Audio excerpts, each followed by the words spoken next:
I'm Maria Reina, and welcome to the Veterans Memorial Webcast. Today, we have Alma Lopez with our local news story, Ava Lawrence with our national news story, and Sarah Blanco with our sports story of the week. Let's get started with Alma Lopez and our local news story. Thank you, Maria. Gary Long writes Positive Attitude. Porter student published his book about struggles, strength.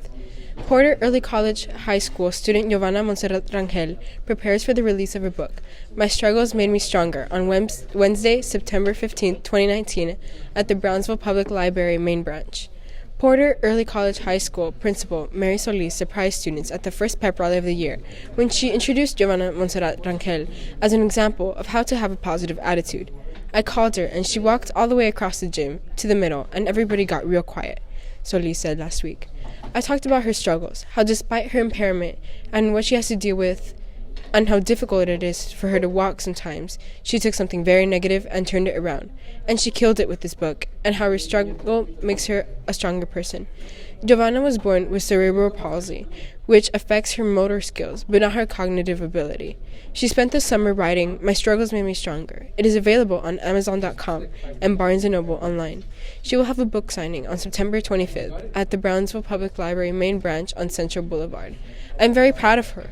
I told them she could be upset and mad, but instead, she turned it around, and she's going to help other kids, Solis said.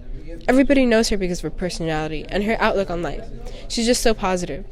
I wrote it over the summer, Joanna said. It talks about my struggles, situations that I have been in, and it talks about how I have overcome them with the help of my family and friends.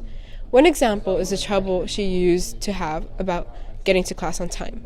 The solution was leaving one class 5 minutes earlier to get to the next class, so there wouldn't be as much traffic in the hallways.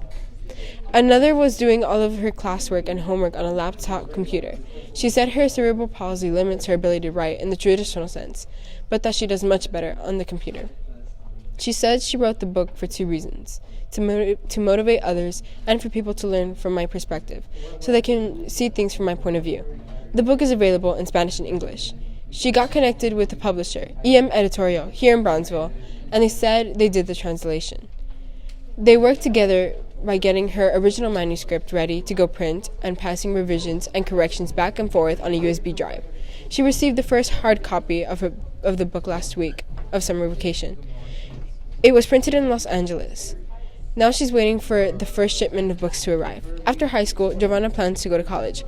Right now, her first option is Texas A&M University in College Station. Right now, it's between the medical field or becoming an occupational therapist, she said. One of the main topics is how she and her twin sister, Juliana, who does not have the disability, were compared growing up. She can do some things that I can't do, and I can do things that she can't do. I express myself better in writing, she said. This concludes our Webcast local report. Now back to Maria. Thank you, Alma. Now let's go to Ava with national news. Thank you, Maria.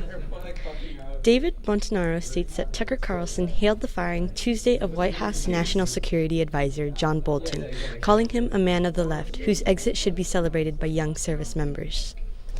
It is great news for America, especially for the large number of young people who would have been killed in pointless wars if Bolton had stayed on the job.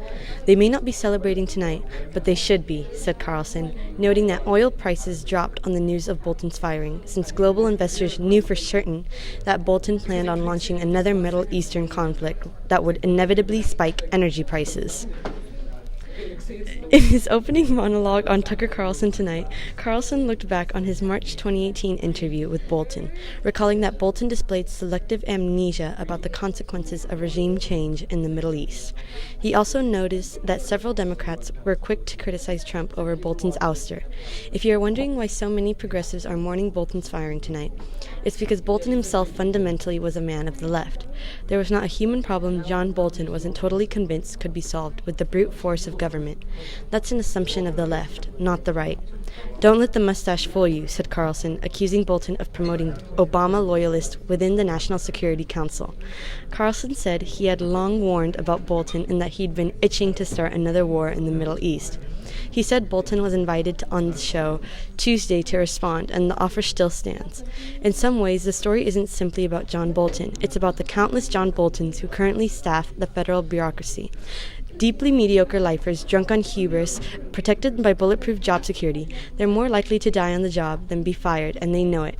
As a group, these people have done a lot to make this country poorer and sadder and more divided, he added. Carlson said, though Bolton is now gone, the question remains on whether another John Bolton will take his place advising the president. Trump announced Tuesday that he had fired Bolton, saying he disagreed strongly with his suggestions on a range of issues. Bolton fired back immediately, tweeting moments after the president's announcement that he offered his resignation on Monday evening, saying it was not immediately accepted by Trump. I offered to resign last night, and President Trump said, "Let's talk about it tomorrow," Bolton tweeted. Now back to you, Maria. Thank you, Ava. Now let's go to Sarah with sports. Thank you, Maria. Jake Trotter states that Cleveland Browns star Odell Beckham Jr. said that he still plans to wear in games the luxury watch that he sported in the season opener against the Tennessee Titans. "I'll still be wearing it," Beckham said Tuesday. "The same way I wear it every day. I go to practice. When I go here, I go there.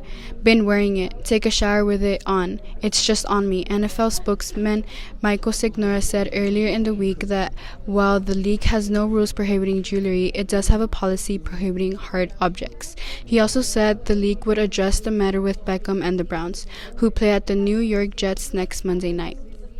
Beckham countered that the Richard Mille timepiece watch retails for around $190,000, is plastic and thus shouldn't be an issue, although Beckham indicated he hadn't spoken to the league about it yet. "You got to look into the rule book. It says you can't wear any hard objects. The watch is plastic," he said. "People have knee braces on that are hard and made out of metal. You don't see them taking them off. Everyone has jewelry on, so I'm good." Beckham confirmed that his tweet Monday night was a reaction to the watch. He added Tuesday that he felt the NFL was singling him out. "If anybody else would have worn the watch, if it was a $20 watch, it wouldn't have been a problem," he said. "That's just my life. If it ain't this, it's something else. If it wasn't the watch, it would have been the way I tied my shoes." A spokesperson for the watch company said that 500 pieces were made and that Beckham is just a customer and not a brand ambassador. This concludes our Webcast Sports Report. Now back to Maria.